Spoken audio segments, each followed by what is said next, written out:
Today we're going to be making pumpkin crunch bars.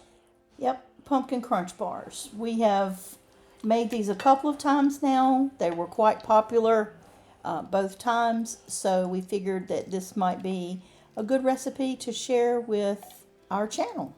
So let's start with a can of pumpkin. Yep, so we're going to start with a whole can of pumpkin. And the hint here, make sure you have a big bowl because you're going to need plenty of room. All right, and to that you're going to add some milk.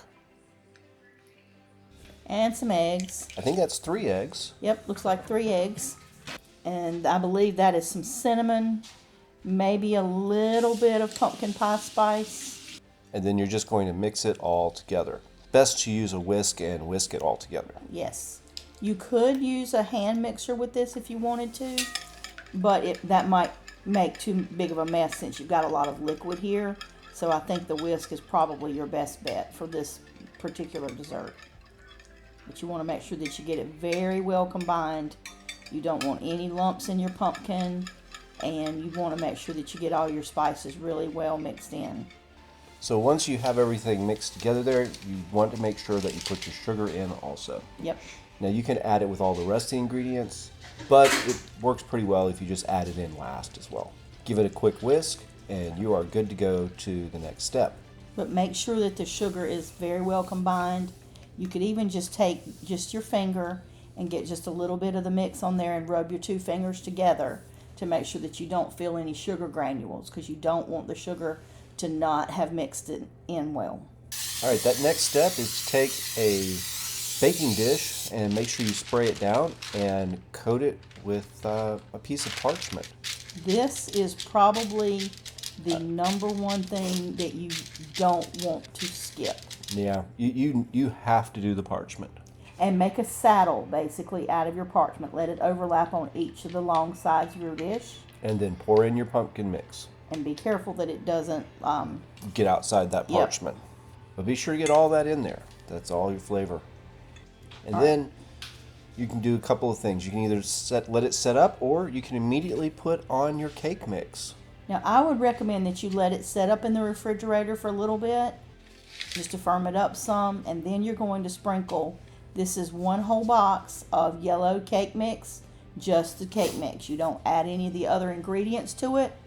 Now, I would recommend that if you want something that's a little more fall forward, instead of a yellow cake mix, use a spice cake mix. And that's really going to go well with your pumpkin flavors. But you could use a chocolate cake mix if you wanted to, because chocolate and pumpkin are great together. You could use a white cake mix or yellow. It's going to be good no matter which one you use. Yeah, no matter what.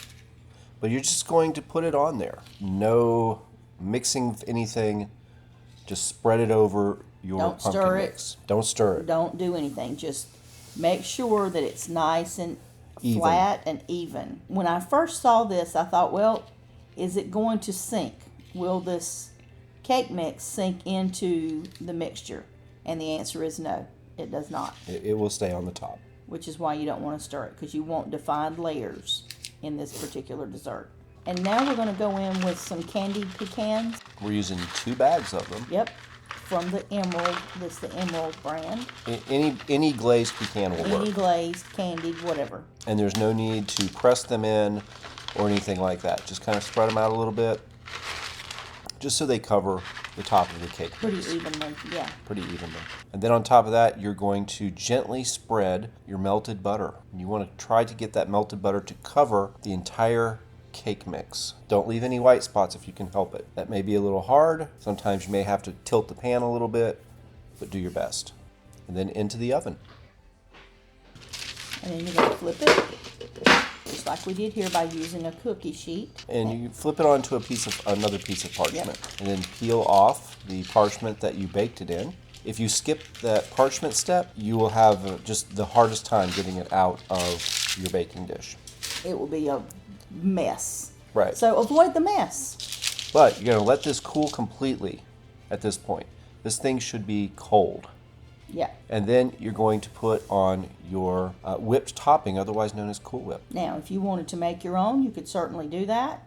But for this particular dessert, We just relied on what was in the refrigerated section at the grocery store. And we're talking 1 container of Cool Whip. Just spread it evenly over the top. And by flipping it upside down, that cake and nut mixture that had previously been on top is now your bottom crust. It's kind of like the way you do a pineapple upside down cake in reverse. You want to spread that out evenly. Make sure you get the corners. And then you're going to cut it. Now, a tip here is for good presentation. First of all, you want a very long knife. Cut it, and then after each cut, wipe the knife so that that Cool Whip doesn't come down the sides of your pieces, and you can maintain good visual delineation between each of the layers. Oh, you used the big word, delineation. But he's not wrong. This is such a good dessert. It's so, so good. But it not only is good, it's really a pretty dessert with all the different layers. You'll see in just a moment how pretty it turns out to be.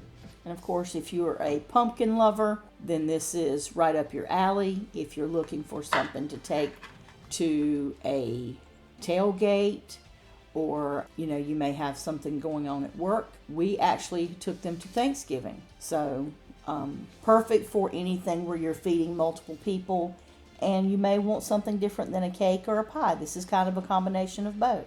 This is the most difficult part of it, is cutting it, I think. Cutting it cleanly. Yeah.